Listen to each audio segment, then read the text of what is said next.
Somewhere at the bottom of the Red Sea, in total darkness, crushed by pressure, lies $67 million of American military hardware.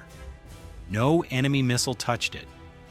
No Houthi drone scored a direct hit. No surface-to-air weapon found its mark. It is an F/A-18E Super Hornet, America's most battle-proven carrier strike fighter, and a single hard turn sent it to the bottom of the sea. This is the story of how Yemen's rebels defeated the world's greatest navy, not by blowing up its ships, but by making them move. Before we talk about how it fell, understand what fell. The F/A-18E Super Hornet. Unit cost $67.4 million. Two F414 turbofan engines producing 22,000 pounds of thrust each. Top speed Mach 1.8, combat ceiling 50,000 feet, combat range 1,275 nautical miles.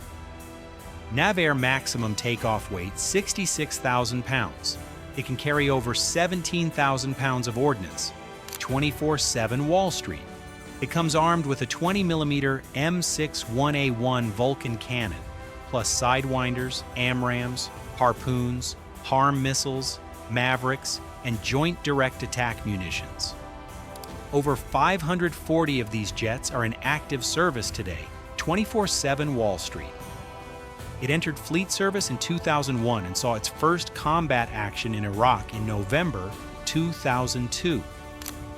NavAir. Since then, it has struck targets in Afghanistan, Syria, Libya, and Yemen.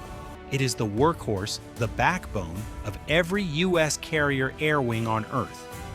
Many consider the F/A-18E Super Hornet the best fighter in Navy history. 1945. And on April 28, 2025, fully intact, no damage, no enemy contact, one of them slid off the edge of a moving aircraft carrier and disappeared into the Red Sea. Forever. Forever. No explosion, no dogfight, no glory, just the ocean and $67 million gone. To understand the Red Sea in 2025, you need to understand the Houthis and Ansar Allah, a Yemeni rebel militia born in the 1990s, Iran-backed, battle-hardened by a decade of civil war.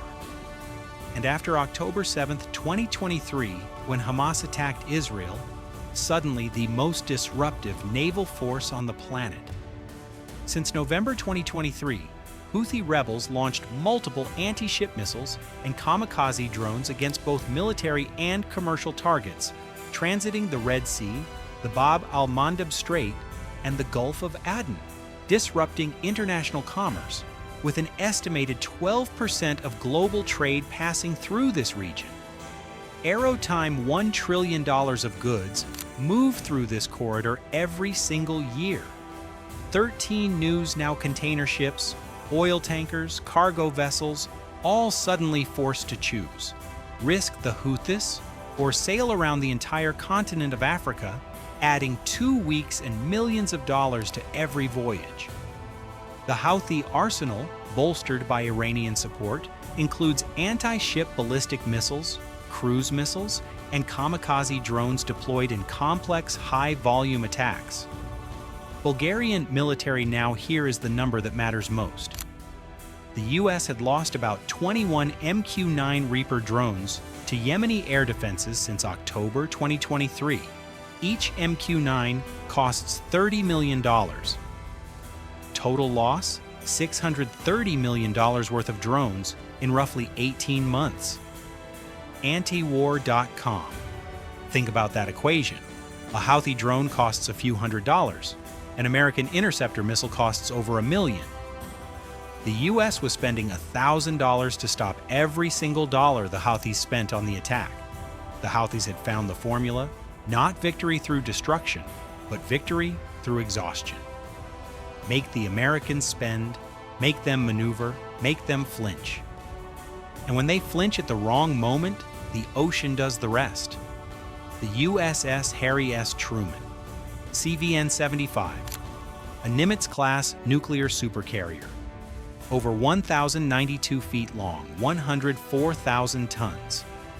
Home to around 90 aircraft and more than 6,000 personnel.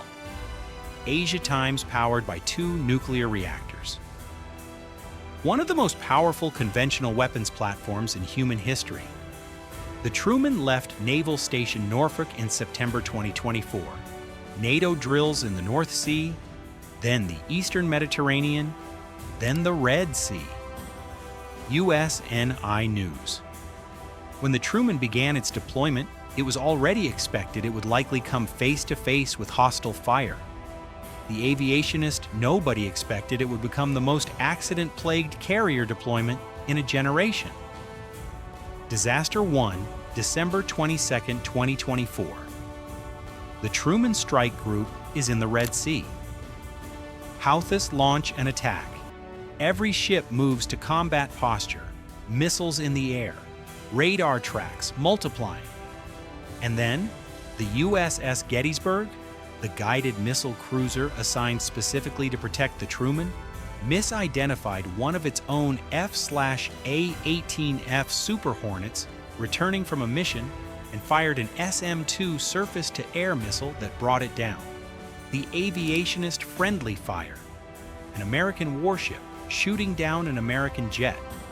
The investigation found lack of integrated training between USS Gettysburg and the carrier strike group. Then, the aviationist, both pilots ejected. Both survived. First Super Hornet gone. Disaster 2, February 12, 2025. The USS Harry S. Truman collided with a merchant vessel named Besiktas M near Port Said, Egypt. Investigators ruled the collision avoidable. The carrier's bridge team failed to safely navigate past the merchant vessel. The aviationist, the probe noted a just-get-it-done atmosphere aboard the ship and fatigue as contributing factors. The aviationist, one of the most sophisticated ships ever built, with hundreds of watchstanders and radar systems, hit a cargo ship because people were tired. The collision resulted in the removal of the Truman's commanding officer, Captain Dave Snowden. Captain Christopher Chowda Hill took command the war zone, a veteran skipper who had already survived the USS Eisenhower's brutal Red Sea deployment.